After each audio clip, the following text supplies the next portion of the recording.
जय शिवराय। मी doctor Amol Kolhe.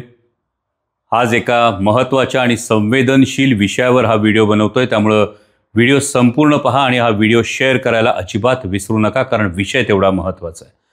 गेले काही दिवस महाराष्ट्रात औरंग्याच्या कबरीवरून वाद सुरू आहे। वेगवेगळ्या राजकीय पक्षांचे नेते वेगवेगळी विधानं करतात। त्यात आज तेलंगणाचे भारतीय जनता पक्षाचे आमदार यांनी आगीत तेल ओतण्याचं काम केलं आणि वाद आणखी चिघळण्यासारखी परिस्थिती निर्माण झालेली आहे। यामध्ये महाराष्ट्राचे माननीय मुख्यमंत्री देवेंद्रजी फडणवीस यांच्या भूमिकेशी मी पूर्णपणे सहमत आहे की क्रूर कर्मा औरंग्याच्या कबरीचं महिमामंडन केलं जाऊ नये, ते सहन केलं जाणार नाही आणि हीच प्रत्येक शिवशंभू भक्ताची भावना आहे आणि त्यात काही वावगं आहे असं मला वाटत नाही। परंतु त्याचवेळी ही क्रूर कर्मा औरंग्याची कबर म्हणजे मराठ्यांच्या असीम अशा शौर्याचं प्रतीक आहे। जो कोणी महाराष्ट्राकडे वाकड्या नजरेनं बघेल त्याची अवस्था हीच होईल, हे पुऱ्या हिंदुस्थानला दाखवून देणारी ती कबर आहे। आणि त्यामुळे महाराष्ट्र शासनानं, केंद्र शासनानं या परिसरामध्ये मराठ्यांच्या शौर्याचं स्मारक उभं केलं पाहिजे, ही माझी मागणी मी संसदेत सुद्धा करणार आहे आणि या व्हिडिओच्या माध्यमातूनही ती करतो। कारण छत्रपती संभाजी महाराज असतील, छत्रपती राजाराम महाराज असतील, स्वराज्य सौदामिनी ताराराणी बाईसाहेब असतील, संताजी घोरपडे, धनाजी जाधव, 18 पगड जातीच्या मावळ्यांनी तब्बल 27 वर्ष या औरंग्याला दख्खनमध्ये महाराष्ट्रात टाचा घासायला लावला आणि शेवटी त्याला इथंच मूठमाती दिली। याचं प्रतीक म्हणजे ती कबर आहे आणि म्हणूनच या ठिकाणी मराठ्यांच्या शौर्याचं स्मारक झालं पाहिजे, ही माझी मागणी आहे।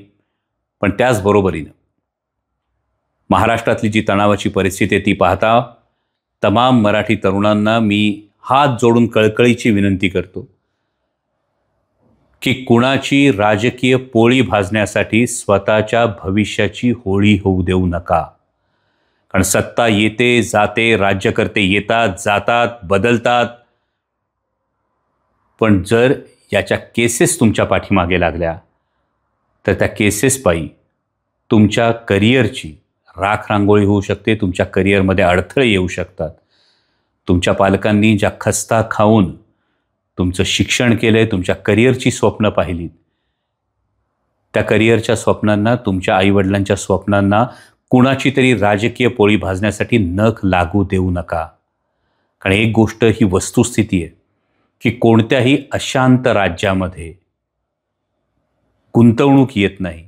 जर गुंतवणूक आली नाही तर उद्योगधंदे वाढत नाहीत, उद्योगधंदे आले नाहीत तर रोजगार मिळत नाही आणि बेरोजगारांचे तांडे हे आपल्याला महाराष्ट्रात नको आहेत।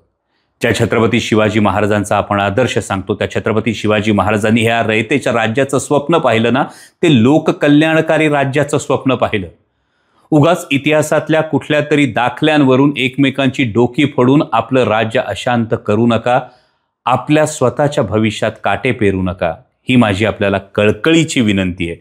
त्यामुळे कुणाच्याही भडकाऊ विधानांना बळी पडू नका आणि कुणाच्या भडकाऊ विधानांना बळी पडून एकमेकांची डोकी फोडण्याचे उद्योग करू नका, एवढीच माझी आपल्या सर्वांना विनंती आहे।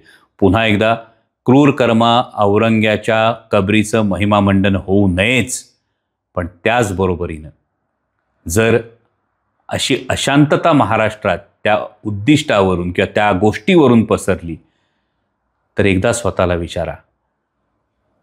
300-350 वर्षापूर्वी म्हणजे 1681 मध्ये जेव्हा औरंगजेब स्वराज्यावर चालून आला तेव्हा त्याचा मनसुबा हाच होता ना, महाराष्ट्र अशांत करण्याचा, महाराष्ट्र कमकुवत करण्याचा।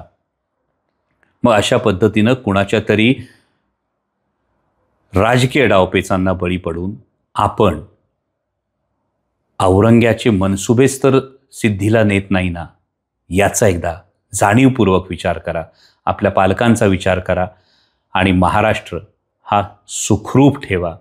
तुमच्या भविष्याच्या दृष्टीनं शांतता पाळा आणि त्याचबरोबरीनं पुन्हा एकदा या कबरीच्या परिसरामध्ये मराठ्यांच्या शौर्याचं उचित स्मारक व्हावं, तर हिंदुस्थानला पुन्हा एकदा ठणकावून सांगता येईल की महाराष्ट्राकडे वाकड्या नजरेनं पाहिलं तर त्याला इथंच मूठमाती दिली जाते। हा या मराठी मातीचा इतिहास आहे। जय शिवराय।